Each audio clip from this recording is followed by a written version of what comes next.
ঢাকায় চলচ্চিত্রের জনপ্রিয় নায়িকা পূর্ণিমা ২০২২ সালের ২৭ মে আশফাকুর রহমান রবিনের সাথে বিবাহ বন্ধনে আবদ্ধ হন তিনি। যে খবর বিয়ের প্রায় ২ মাস পর প্রকাশ করে সবাইকে চমকে দেন এই অভিনেত্রী। এর মধ্যে বিয়ের ২ বছর পূর্ণ করে এবার ৩-এ পা দিচ্ছেন এই দম্পতি। কেমন যাচ্ছে তাদের সংসার? বিশেষ এই দিনটিতে স্বামীকে নিয়ে কথা বলেছেন এই অভিনেত্রী। কি বললেন পূর্ণিমা, বিস্তারিত জানাচ্ছেন শাহাদাত রিফাত। কাছে তুমি আমার মনের আশায় ভালোবাসা সত্যি হয়। একবার দুই নয়, ৩ প্রজন্মের দর্শকদের জনপ্রিয় নায়িকা পূর্ণিমা। দীর্ঘদিন ঢাকাই চলচ্চিত্রে তিনি তার কাজ দিয়ে মুগ্ধ করে রেখেছেন সিনেমা প্রেমীদের। কিন্তু বর্তমানে সিনেমায় খুব একটা নিয়মিত না হলেও তিনি বেশ আলোচিত উপস্থাপনা দিয়ে।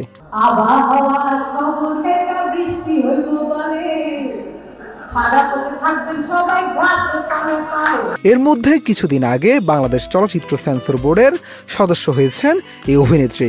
তখন সুখবরটি শোনার পর পূর্ণিমা বলেন, যখন সেন্সর সদস্য হওয়ার চিঠি পেয়েছেন তিনি কিছুটা অবাক হয়েছেন। এটি তার এত বছরের কেরিয়ারে বড় প্রাপ্তি ও গর্বের।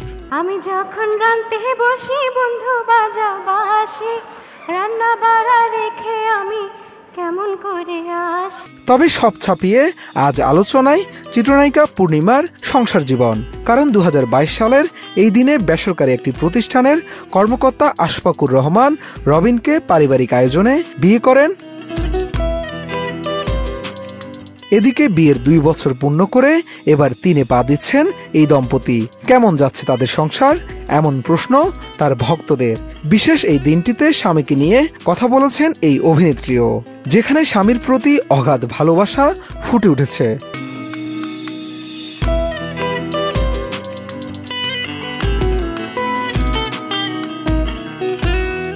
মূলত দিনটিতে সামাজিক যোগাযোগ মাধ্যম ফেসবুকে দেয়া এক পোস্টে নিজের অনুভূতি প্রকাশ করেছেন পূর্ণিমা। নায়িকা লিখেছেন, আমার অসাধারণ স্বামী, দ্বিতীয় বিবাহবার্ষিকীর শুভেচ্ছা। শুধু তাই নয়, এই ২ বছর নিজেদের মতো করে সময়টা উপভোগ করেছেন। সেসব সময়ের কথা মনে করে পূর্ণিমা লিখেছেন, এই ২ বছরে ভালোবাসা ও আনন্দে পরিপূর্ণ ছিল। আমি তোমাকে ভালোবাসি। এছাড়া বিয়ের আগে আশফাকের সঙ্গে কিভাবে পরিচয় হয়েছিল সেই প্রসঙ্গটিও এবার খোলাসা করলেন নায়িকা। পূর্ণিমা জানান, বিয়ের অনুষ্ঠানের ৪ কি ৫ বছর আগে কাজের সূত্রেই তার সঙ্গে পরিচয়।